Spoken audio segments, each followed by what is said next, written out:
This week, I'll be doing probably one of my most painful journeys to date, surviving 8 hours on one of LNER's Azuma trains on their longest route, which even in first class aren't exactly the comfiest. We'll cross the highest points of Scotland and even the UK, making our way across the border back into England as we travel the 566 miles from Inverness in the Scottish Highlands to the British capital London. Now join me as the journey continues.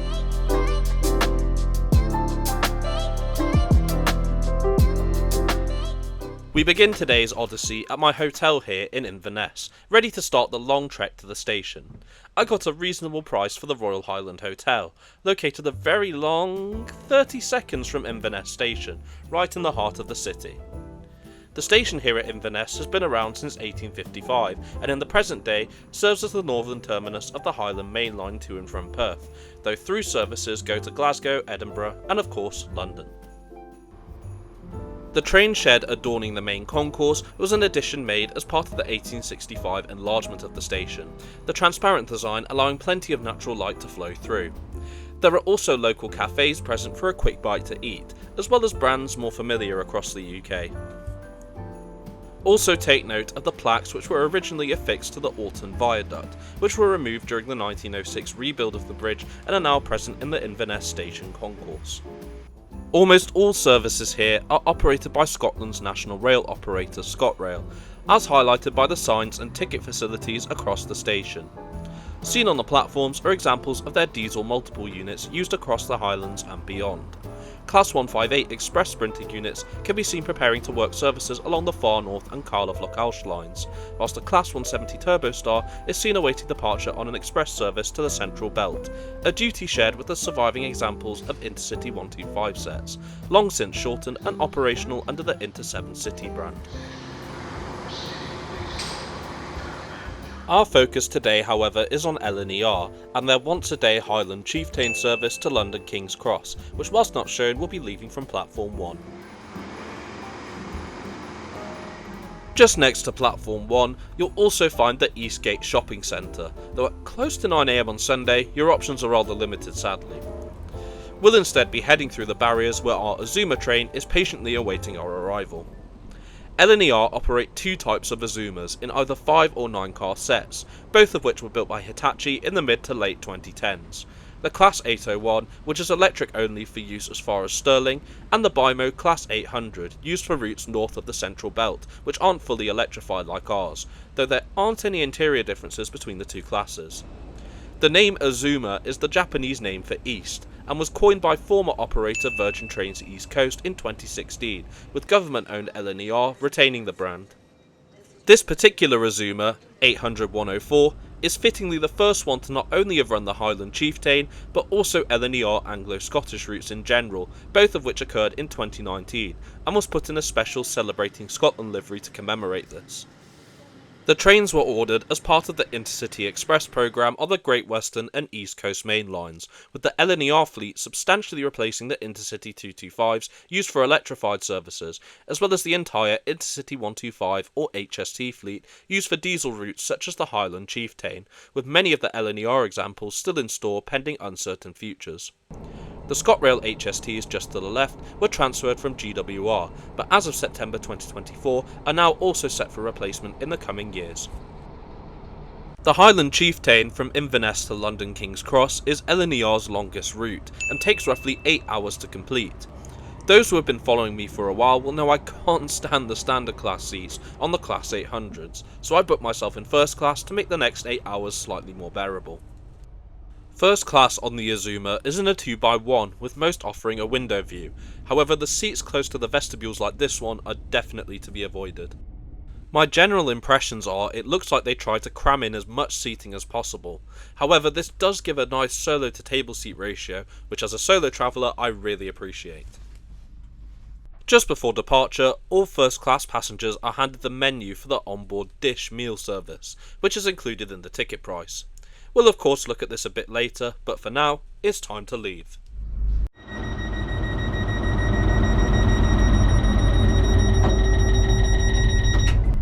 We depart Inverness right on time at 9:40 AM UK time, and it's as good a time as any now to check out today's route. We'll traverse the Highland Main Line through its entirety down to Perth, before heading towards the Scottish Central Belt to continue on to Edinburgh, which is roughly the halfway point to London. We then cross into England with calls at Berwick, Newcastle, Darlington and York, with an expected arrival into London King's Cross at 17:47 UK time, taking just over 8 hours to cover the 566-mile distance. Yes, it's going to be a long day. We now leave Inverness behind, taking in a glimpse of the Moray Firth as we do so. Before long, we reach the Culloden Viaduct.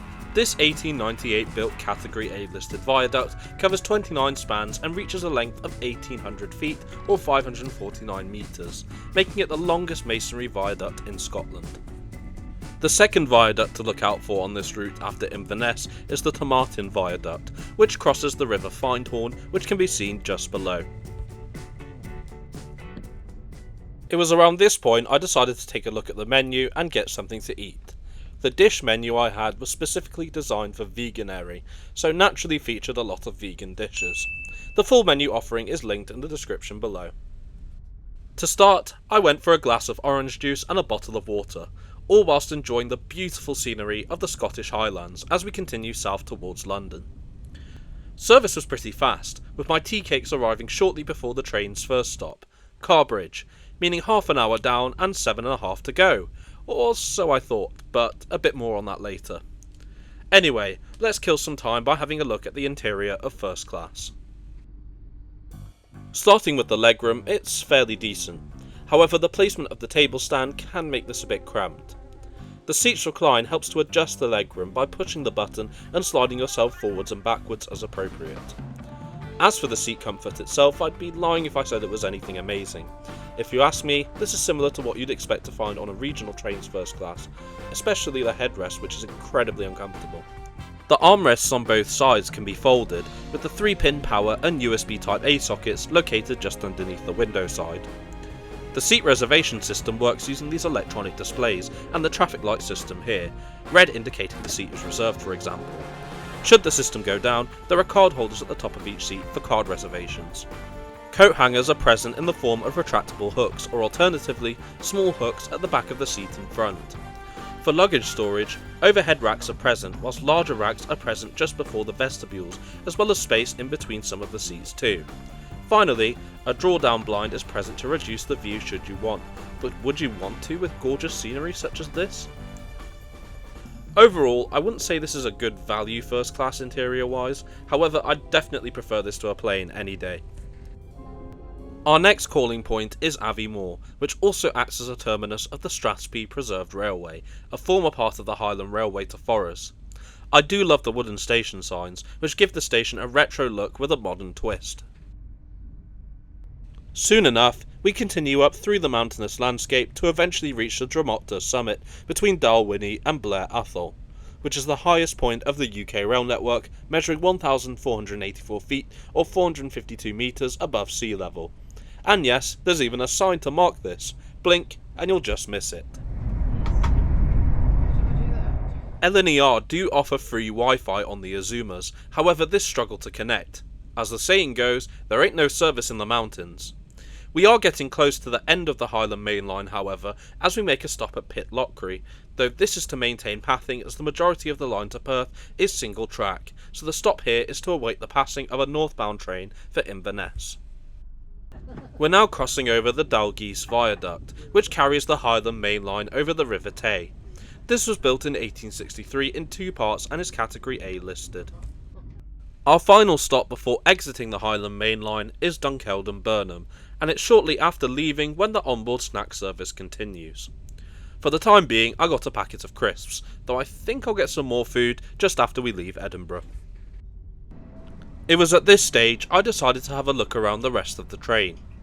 Standard class is in a 2x2 configuration, and despite how pleasant the red seat covers look initially, I would not recommend sitting here if you can, especially if like me you're crazy enough to endure 8 hours on an Azuma. In the vestibules you'll find storage for bikes, though these need to be reserved in advance as indicated by the reservation displays. There is also additional storage space for luggage, which can tend to fill up, especially on the portion between Edinburgh and London.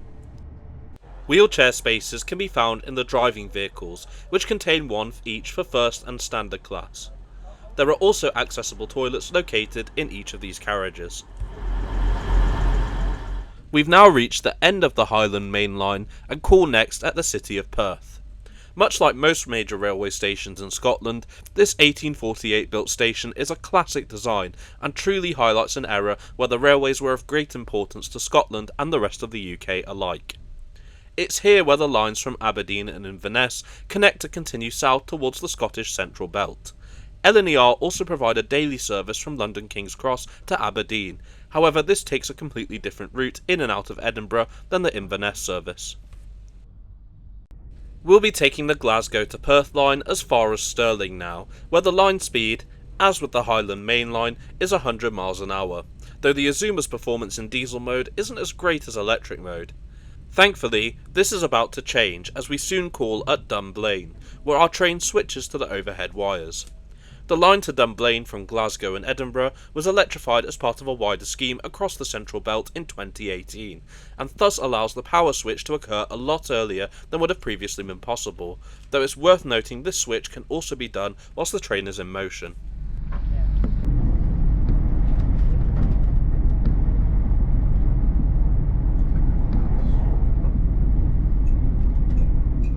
Crossing over the River Forth, we make our way into Stirling, the smallest of Scotland's 8 cities by population.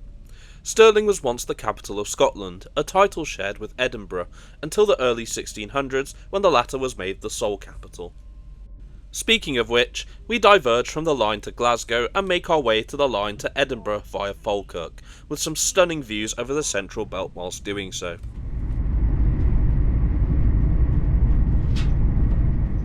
Soon enough, we're now navigating the Edinburgh suburbs. The line to the left is the beginning of the Edinburgh to Aberdeen line. The line here, as far as the 5 circle portion, is due to be partially electrified in the coming years, though battery electric multiple units will be used owing to the lack of electrification of the Forth Bridge. We're also greeted by the Murrayfield Stadium in the background, which is the home of the Scottish Rugby Union and is Scotland's largest stadium with a seating capacity of over 67,000. Just next to this is Haymarket Depot, one of the major maintenance points for ScotRail's diesel fleet, namely the Class 158s, 170s and Inter-7 City sets, many of which we can see as we pass the depot.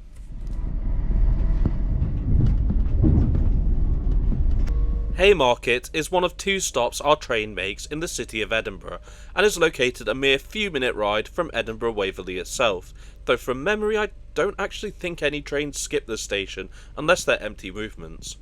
Some long distance trains originating from or terminating at Edinburgh Waverley, however, do operate on a pick-up or drop-off only basis respectively, given the short proximity to Waverley itself. The main station serving the Scottish capital is reached minutes later after passing through Princes Street Gardens, and despite boasting an impressive 20 platforms, is only the 2nd busiest station in Scotland, losing the busiest title to Glasgow Central. The layover here in Edinburgh is just over 10 minutes as we arrived a few minutes early, though with 10 minutes time normally, getting off the train to stretch your legs isn't a bad idea, especially as this marks close to the halfway point of the journey to London, with just over 4 hours to go.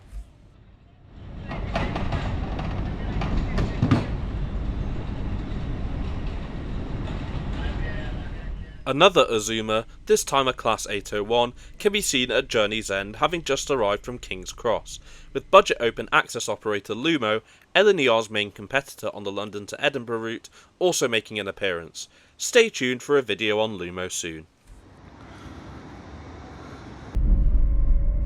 Right on time we pull out of Edinburgh, which means it's now full speed ahead towards the English border, and this marks our entry onto the East Coast Main Line, which we'll be riding in full. To the right as we leave Edinburgh is Craigentinny Depot, one of the key maintenance sites where heavy work is performed not only on the Azuma fleet but also other Hitachi UK rolling stock such as the Lumo Class 803s and the ScotRail Class 385s.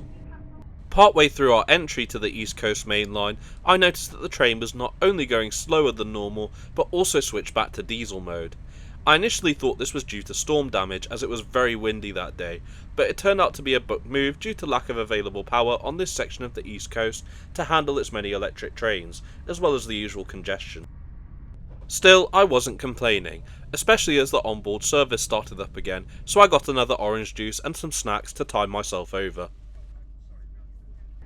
Standard class passengers can buy food or drink from the onboard cafe car.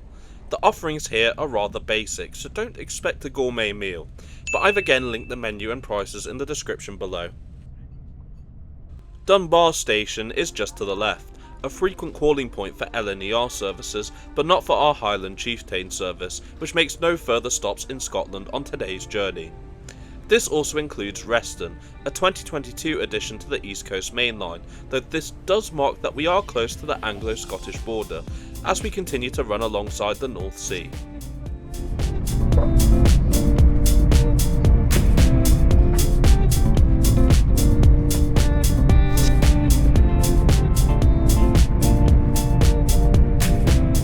The border crossing actually takes place here.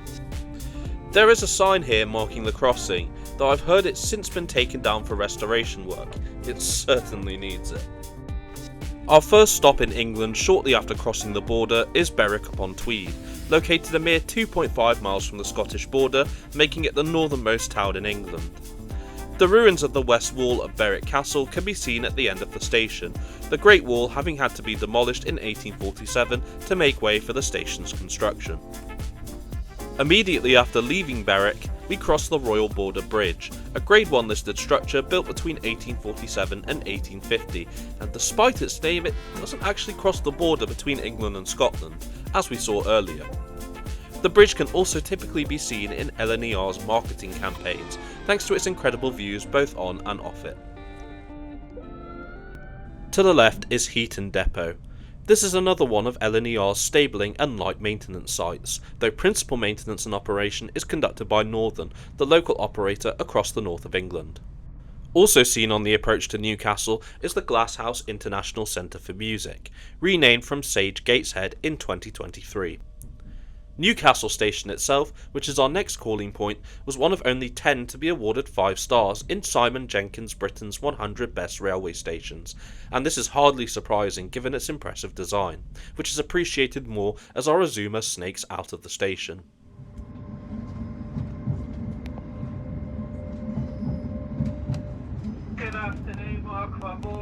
To exit Newcastle, we traverse the King Edward VII Bridge, one of 7 to cross over the River Tyne.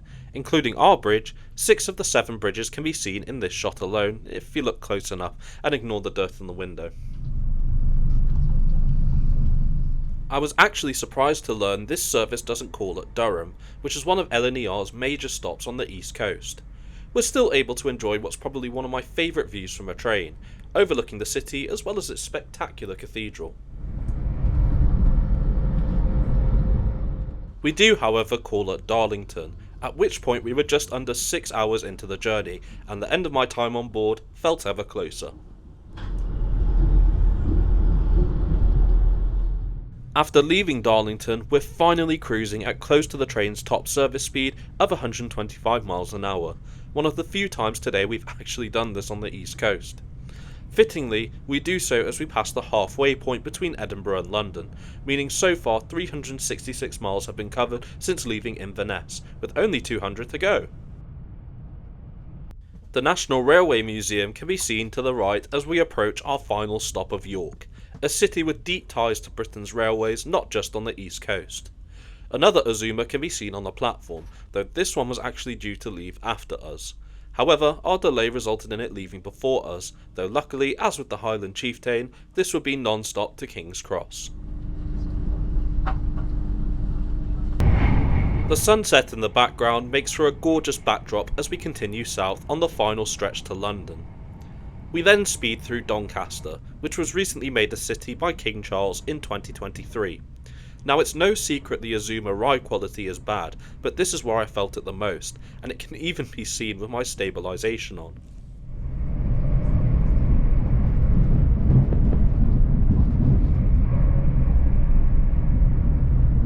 Belmont Yard can be seen just to the right, where you can see the unusual sight of West Midlands Class 730s in storage before entering service, though most of these have since entered service since this video was recorded. With it being quite dark outside now, I decided to have a look at the standard toilets, which you can find in most vestibules on board.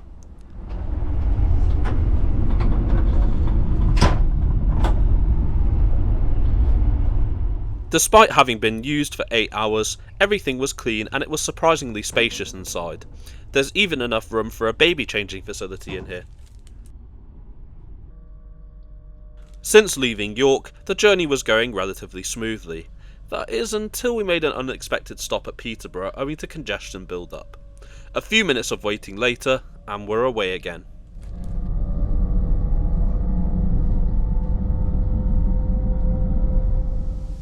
We're now entering the London suburbs, so I'll summarise my thoughts. Despite slight pain in my back, I enjoyed the journey down from Inverness. This is a very good journey to take if you want to take in the sights of the UK from north to south, and I 100% recommend it if you can get a good price. That being said, I paid £95 for this one-way first-class journey, including a third off with my railcard discount around a week in advance. Though if you want to be flexible with your travel, the LNER new fares trial will prevent the sale of direct inexpensive off-peak and super off-peak fares on this route from the 1st of October, which is a shame and not beneficial for the customer. Anyway, passing the Arsenal Emirates Stadium, we shortly after reached journey's end at London King's Cross, where we arrived with a delay of 11 minutes.